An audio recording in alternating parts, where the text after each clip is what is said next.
Welcome back, everybody. It is good to be back with you doing another season of Olympia football going into season 8, but first we've got to cap off season 7's off season. We're going to look back at this game against California, and honestly this was probably one of the most fun games I think I've played in the series to date. Cal was a really good team, and I mean Ronnie Washburn looked pretty good, their running back looked great, but we ended up finding a way to get it done, and mostly because of that man right there, Zach Schuster, who just annihilated records. Of course, crazy that Zeke Roberts from season 2 still has a receiving record, but Zach Schuster blew out of the water every receiving record. Of course, Miguel Stanley won the Heisman, as you probably found out from the Hollister McIntyre draft stream. Ended up getting drafted there. And Ernest Douglas was even third in the Heisman runner-up standings there. So we're going to go through all Americans now. And on the first team, you get to see all the All-Americans. A surprising few picks here. Rashad Hines actually makes it at the Mike position, even though he didn't necessarily play a ton of time at Mike. And then off ball, we'll see Robert Humphrey get a nod, as well as James McIntosh. No surprise there. McIntosh probably the best cornerback in the nation. Likely to go pro either this draft, or if he doesn't go pro in this offseason, as we'll find out next offseason, I would imagine. Can't see him making it all 4 years. Tyler Davis out of Indiana. Of course, we know him from Temp View. He looks really good. All-American second team, but he is also a draft decision here. We'll see if he decides to go pro. Lee Williams made it as well as a linebacker, and then Alex Hampton, who had a pretty solid season, makes it at cornerback. Of course, now we'll look at the freshman team, as Jay Moore made the All-American freshman team. Jay Moore turned it on the second half of the season. I'm excited to see what he can do coming up next season. For the Maxwell, we see Tyler Davis did get second here. Walter Camp is going to go to Miguel Stanley, as did the Maxwell. I mean, Miguel Stanley just had a fantastic year. Well deserved of his draft position. Bednarik Award, Hines third, Humphrey first, a lot of different players there. Nagurski, Hines we can see again. Tyler Davis actually beat Miguel Stanley out for the O'Brien. In fact, Miguel Stanley wasn't even in the running. I don't know if this was just voter fatigue at this point, but Tyler Davis definitely deserves some awards of his own. He had a fantastic season. Bolitnikoff, of course, we didn't really have anybody in the running for this, which is kind of crazy considering the season Zach Schuster had. I think he could win it next season. I imagine he'll be a top 3 projected pick for it. Lineman, unfortunately, was not our strongest suit this season. We did not have anybody in the running for that. On the Lombardi Award as well, I think you'll see guys like Dick Parrish in the running for it next season. Butkus, we had Rashad Hines, Humphrey, Lee Williams, a lot of different players there. And then Alex Hampton actually won the Thorpe over James McIntosh. And you can see Darius Carter there at second, actually. And I thought that was rather surprising, because James McIntosh got first team All-American over... You know, it's just weird how these awards go sometimes. Eddie Jong wins the Jet Returner of the Year, and I agree with that. Let's look at some Big 12 results now, as Cincinnati takes an L in their bowl. Utah losing. And this one was interesting, because Utah, definitely the more talented team here, and Kyler Garrett had a pretty okay game, but just took the L. BYU goes ahead and wins their finale against Army. And this is a close game here. Ron Westergren had a pretty nice one. Kansas blowing out Arkansas. Not bad for them. OU just destroys FAU. Coach Cook having a good bowl game there. And then Utah State, hey, able to take down Bama a peg. Let's go. TCU loses to Miguel Stanley and the Ole Miss Running Rebels there. Not Running Rebels, just the Rebels? I can't remember now. And then finally, Indiana, well not finally, but Indiana and Tyler Davis go ahead and pick up a big win here against Virginia Tech. Look at Tyler Davis's stats. That guy is going to be a top 5 pick in the NFL draft whenever he decides to go. USC and Notre Dame, a national championship for the ages here, an old school rivalry. I love to see it. Of course, USC coming up with the win.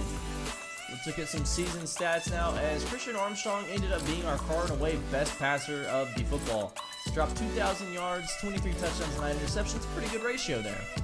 Kirk Doherty was still our top running back, and I think he could have ended the season with 1,000 yards if we'd have started the season the way we ended it, and if he hadn't gotten hurt towards the end of the season as well.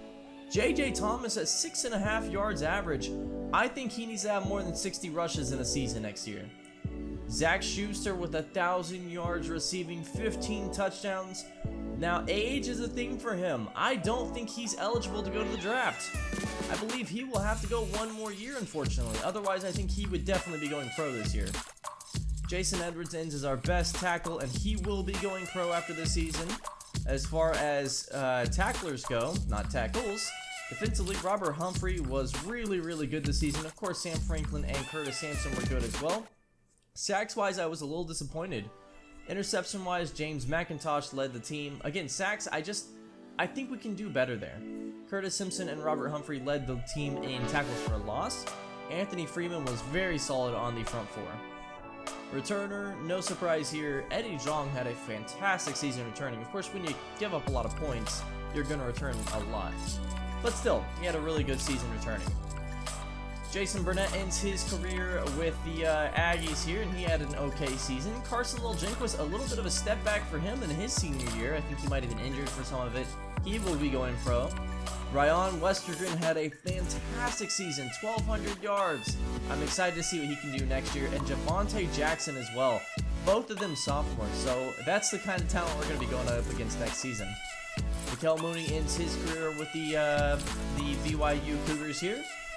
And Seth Bowers is just getting his started, both pretty good seasons. Kyler Garrett, he was a project followed right after the recruiting class of Kai Linehan, and he ended up having a pretty underwhelming season. I think he still might have a chance to go pro just based off name recognition and his high school recruiting status. Tommy Marler, of course, will be seeing him in the NFL. Rayshawn Willman, not the best season from him. I'm hoping to see him bounce back a little bit next year. Darius Carter was really, really good, and I think you might see him be an early junior entry into the NFL next season.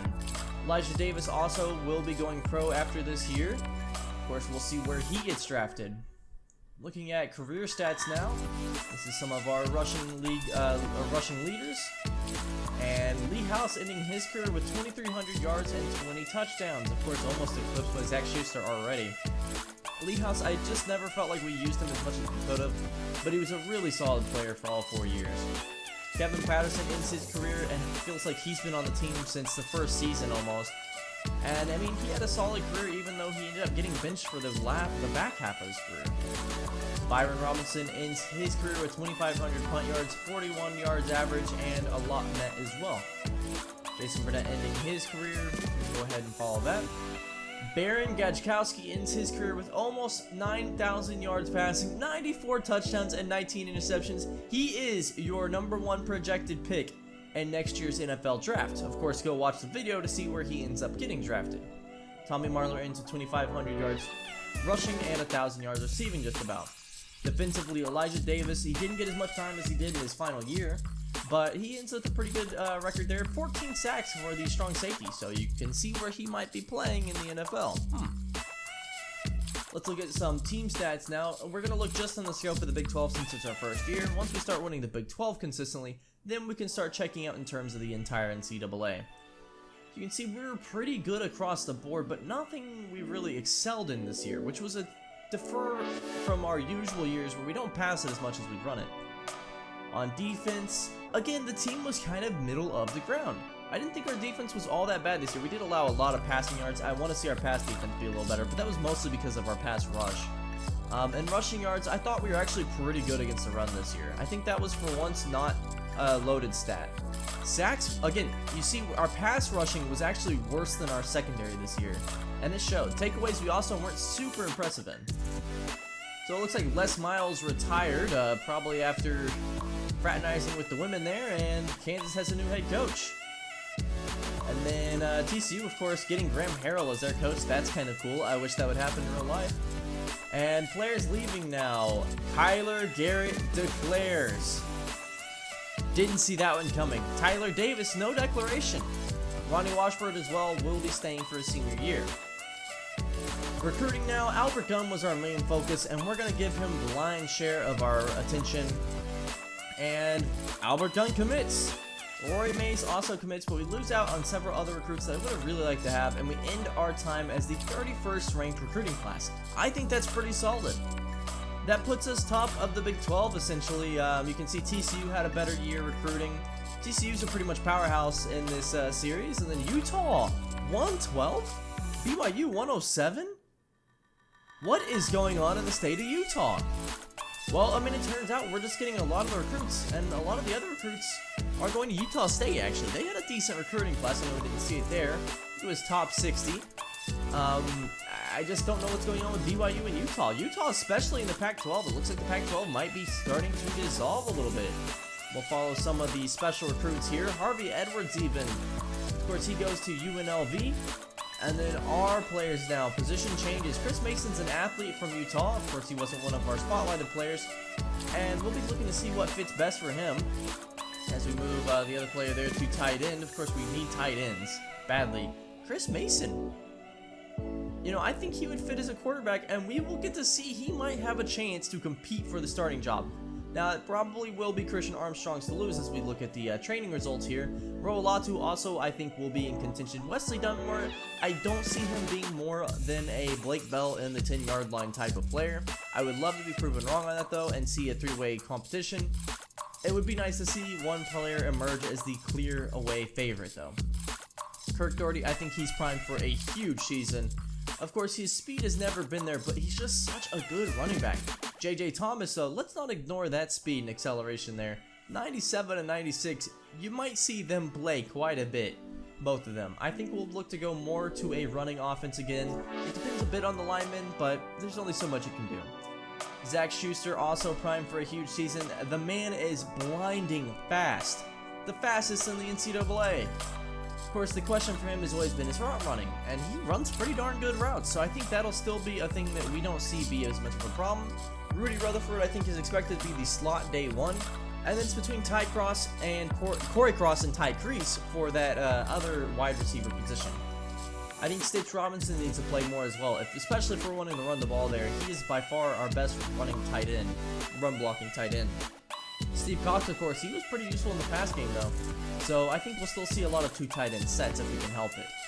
This team loves two tight end sets. Going forward a bit, we're going to jump to the line now, and the offensive line, this is where the question marks are. Joseph Banks will be getting a chance to start. And then it's kind of like from there, I don't know. Timmy Van Wert, I think he had a huge offseason, and he'll be a great middle anchor for us at center. It's more the players surrounding him that I'm not so sure about. I'm excited to see Pele Latu and Lee Williams on the front four, as well as look at this defensive tackle group we've got here. Dustin Terrell, Vincent Hargrove, and Dick Parrish are all solid, but you got to find a way to get Dick Parrish to start here. Curtis Simpson, not a super great offseason. I really hope he picks it up this year, as he kind of was a little disappointing last year. McIntosh, of course, takes a big leap as well. I think there's a good chance he goes pro, and he's actually the roommate of Zach Schuster, so I think those two have only pushed each other to higher heights. Thank you so much for watching. We will have the recaps from McIntyre come out soon, and then the spring game will be live very soon. Hope to see you.